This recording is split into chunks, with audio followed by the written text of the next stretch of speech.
Salam sejahtera, saudara-saudari sekalian. Apa kabar semua?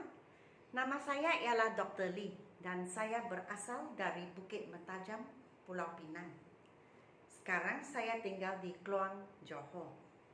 Dan selamat menyertai Dr. Lee's Method Revision. Ini ulang kaji kursus yang baru ini, ulang kaji. Dan kita berada di bab yang kelima. Dan ini semua berasaskan Grammar Challenge 38 Days. Masa sebelum saya memuat naik video-video sekarang, saya telah memuat naik di YouTube channel saya lebih kurang 60 video dalam bahasa Melayu, 60 dalam bahasa Cina, 60 dalam bahasa Inggris. Kesemuanya 180 video saya telah muat naik. Semuanya berasaskan buku ini. Yang ramai di antara kamu telah membeli. Dan oleh kerana kamu telah membeli buku ini, maka saya telah berjanji saya akan mengajar buku ini, setiap soalan dalam buku ini dalam YouTube channel saya. Dan saya telah habis memuat naik dalam YouTube channel buku ini 1324 soalan kesemuanya. Semuanya dalam YouTube channel saya. Kamu boleh menonton seberapa banyak kali yang kamu suka, supaya kamu faham dan lebih faham dan sangat faham. Okey? Dan kali ini saya juga yang Dr. Lee's Method Revision ulang kaji sama juga berasaskan buku ini. Tetapi soalannya tidak sama. Soalan di papan putih ini tidak sama dengan soalan di buku ini. Okey? Tapi nota-nota peraturan-peraturan memang sama. Saya tidak boleh berubah. Saya bukan pencipta bahasa ini. Jadi saya itu terpaksa lah. Saya buat ulang kaji, saya mengajar sekali lagi, hanya soalan exercise-nya tidak sama. Soalan untuk setiap bab itu berlainan. Kecuali seperti hari ini, mungkin kita nampak ini semua dalam buku ini juga, sebab ini yang contoh-contoh adalah ini semua. Saya tidak dapat tambah lagi sebab ini memang exercise-nya dan memang contohnya. Okey, tapi soalannya, cara saya keluarkan soalan tidak sama. Tidak sama. So, mengapa cabaran 38 hari? Ini sebab dalam bahasa Inggris yang 38 bab ini dalam tahap satu buku ini 38 bab ini kamu mesti tahu.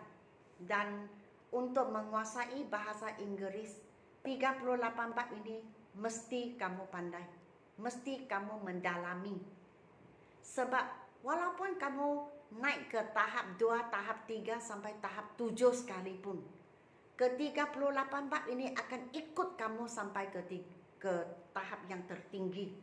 Sampai kamu, contohnya kamu di tingkatan 1 atau tahap kamu tingkatan 1, sampailah ke tingkatan 6, 38 bab ini kamu mesti belajar juga.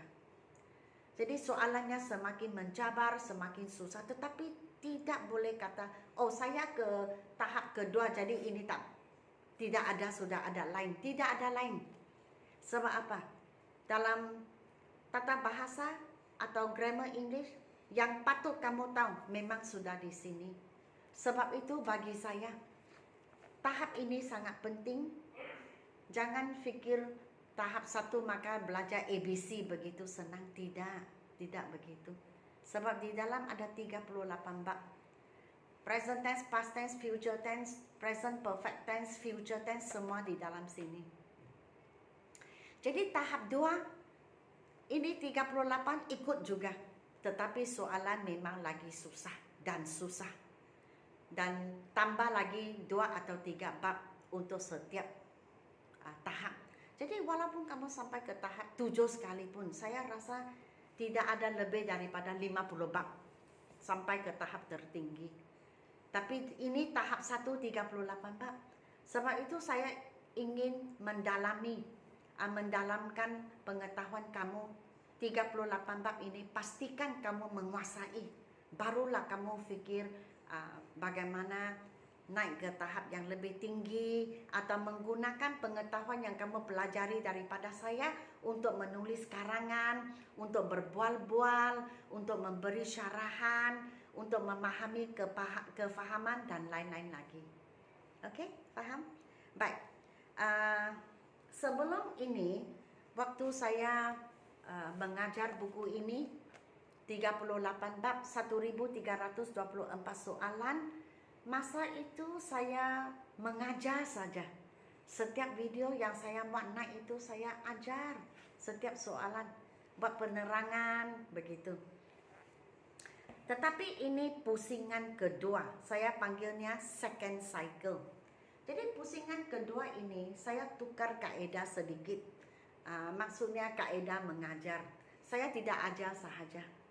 Saya mengajar satu bab, saya memberi kerja rumah untuk bab itu, dan video yang baru saya mengajar satu bab, saya beri kerja rumah bab itu.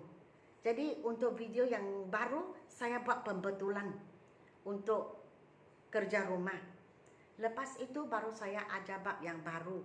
Kemudian saya beri lagi kerja rumah. Jadi ada tiga bahagian, 3 parts to my teaching. So contohnya ini adalah kerja rumah video yang baru habis. Sekarang video baru.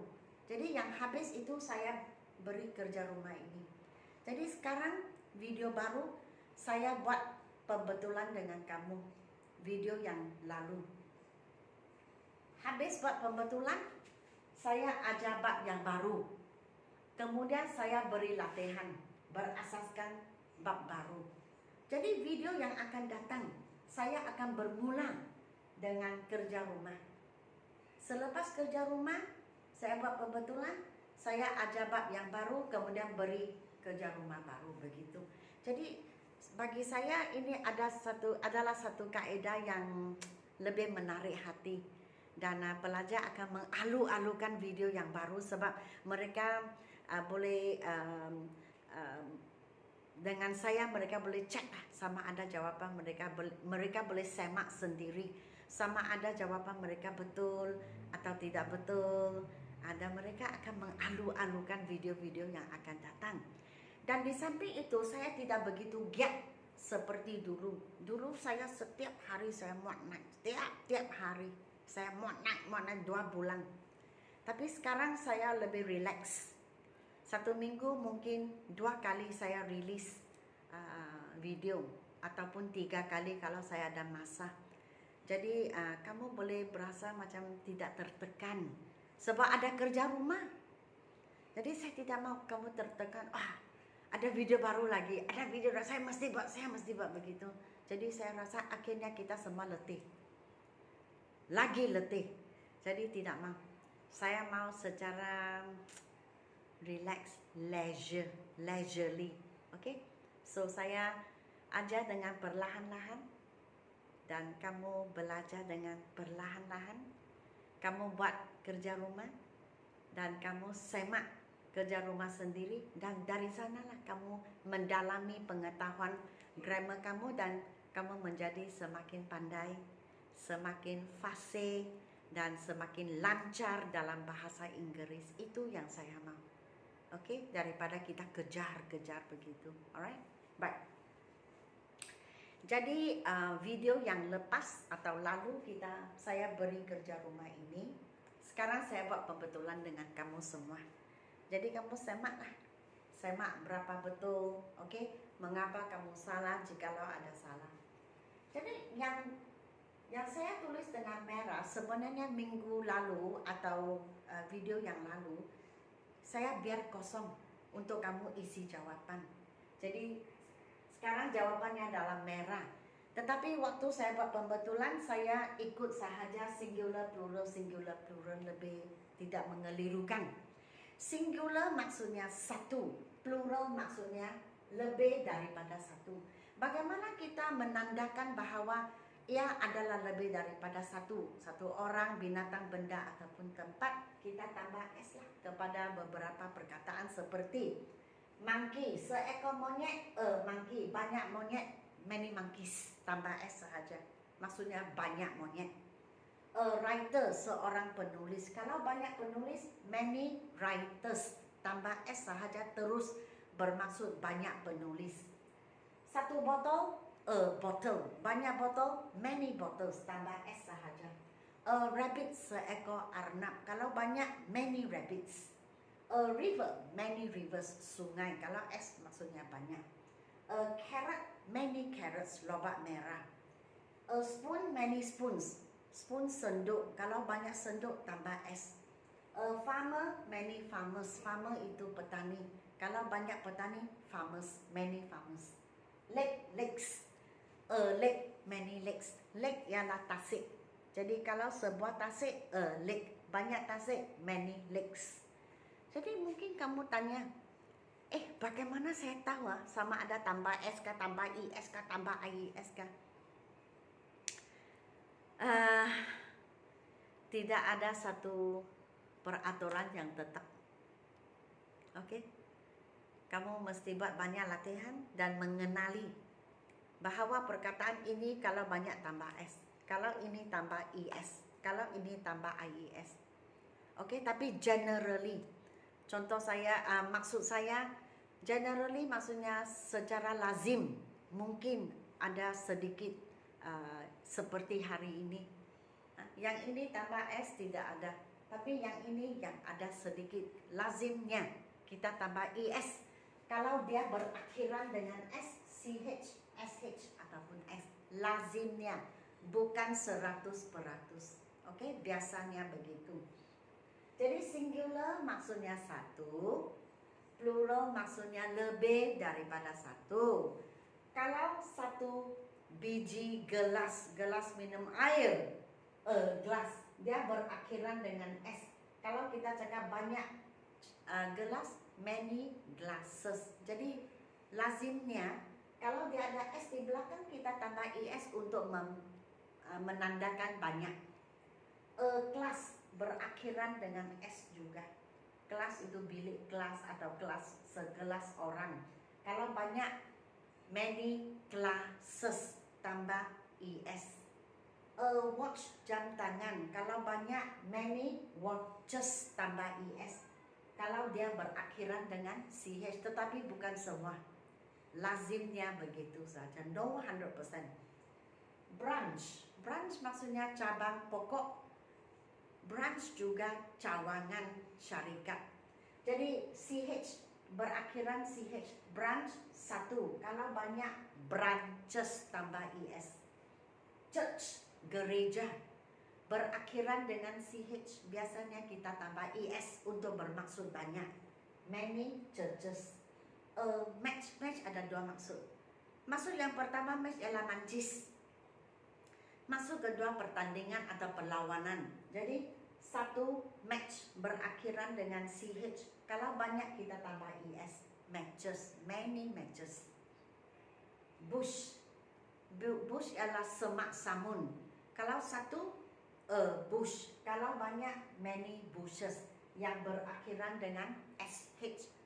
Biasanya kita tambah IS, ia menjadi banyak. Brush, berus. Satu, brush berakhiran dengan SH.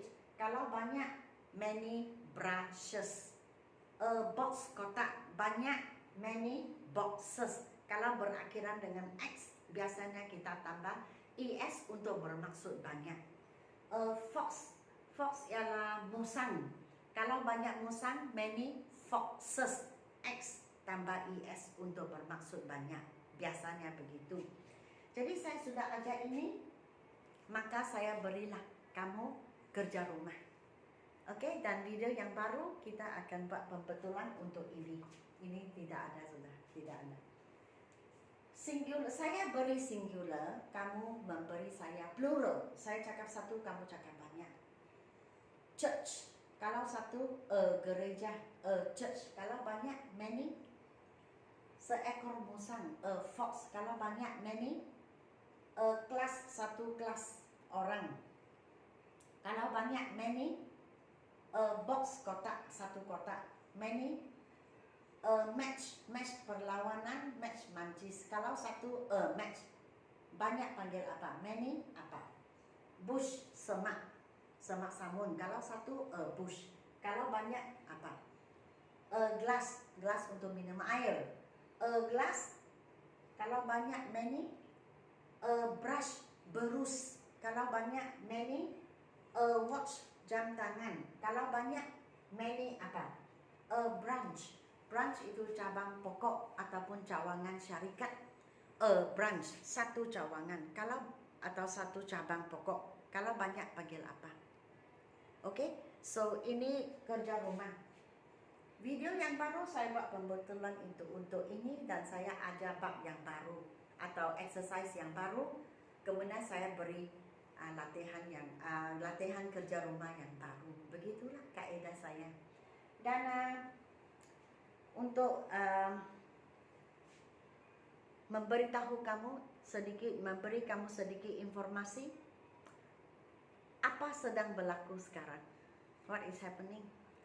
Pada 2 hari bulan November 2020, saya telah bermula kelas pertama online untuk YouTube subscribers dan penonton saya.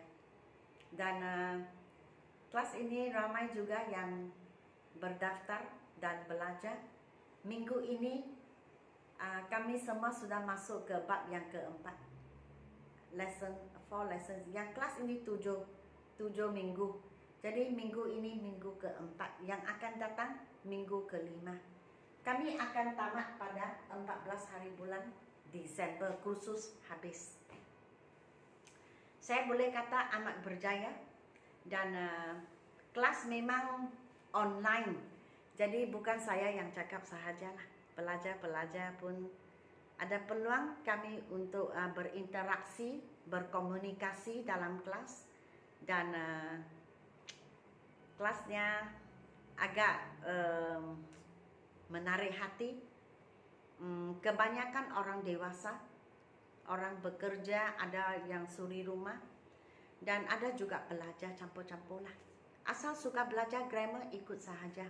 Dan kelas itu juga kelas online, sama menggunakan buku ini, topiknya sahaja. Jadi latihan yang saya beri kepada mereka berasaskan buku ini, yang 38 bab ini. Tetapi soalannya lain. Lain dari buku ini, lain dari papan putih. Sebab apa? Online kelas ini latihannya campur semua 38 bab. Jadi dalam satu latihan ada preposition, conjunctions, ada present tense, past tense, future tense, semua campur-campur. Jadi sangat mencabar. Okey, itu kelas yang sudah berlangsung selama sebanyak 4 kali. Tinggal 3 kali mereka tamatlah kursus ini. Jadi saya akan buka 2 kelas lagi yang baru. Pertama untuk pelajar atau calon-calon SPM, jikalau ingin belajar kaedah menulis karangan yang baik, saya akan mengajar SPM Essay kelas baru. Okey, ini untuk calon 2020 yang akan menduduki peperiksaan pada bulan Februari 2021. Dan lagi satu kelas yang saya akan buka nanti, kelas yang ketiga. Dalam kursus ini kita belajar 3 bahagian, 3 dalam 1. Kefahaman, grammar dan pronunciation, sebutan. Saya panggilnya 3 dalam 1. Ada juga yang bertanya saya sama ada saya ingin membuka kelas perbualan. Ya, saya akan buka juga untuk kelas komunikasi. Dan untuk pelajar yang sudah okey sedikit, saya akan buka kelas berasaskan MUET, MUET, di mana pelajar boleh mengadakan forum dalam kelas. Dan ada juga saya ingin membuka kelas public speaking untuk orang yang boleh berdiri di halayak ramai dan terus menyampaikan ucapan ataupun apa yang dia telah pendiriannya secara terbuka, dia boleh terus berdiri dan menyampaikan. So ada juga saya ada banyak cadangan-cadangan atau rancangan-rancangan yang agak kreatif, tetapi buat masa ini sebab saya mengendalikan kelas untuk pelajar muka demi muka. Jadi tahun ini saya ada banyak kelas, tapi ada kebanyakan daripada mereka saya akan mereka adalah kelas-kelas yang menghadapi peperiksaan. Jadi tahun depan mereka akan pergi ke universiti ataupun tingkatan 6. Jadi saya ada lebih sedikit masa, saya akan mengalih arah saya ke online kelas untuk subscriber, untuk penonton saya di YouTube channel yang setia mengikut saya. Saya akan buka kelas untuk mereka. Saya akan menumpukan perhatian dan lebih fokus kepada penonton-penonton, kepada peminat-peminat, kepada penonton-penonton YouTube channel saya. Saya akan fokus kepada mereka, kepada kamu semua. Okey, jadi beri saya sedikit masa dan saya akan mencorakkan, akan desain kursus-kursus yang agak menarik hati untuk kamu semua. Dan jikalau kamu ada cadangan, bolehlah WhatsApp kepada saya juga. Dan untuk 2 kelas ini, jikalau kamu ingin menyertai, silalah WhatsApp kepada saya. WhatsApp 019-7878-299. WhatsApp kepada saya. Beri saya pendirian, beri saya pandangan kamu, beritahu saya apa kamu ingin belajar dan saya akan membuka kelas untuk kamu. Okey, so kelas kita boleh juga satu-satu atau kumpulan. Lebih baik kumpulan sebab satu-satu itu yurannya agak tinggi. Okey, jadi sekian, terima kasih. Sila beri saya like, share dan subscribe. Dan sehingga kita berjumpa di video yang akan datang. Selamat tinggal.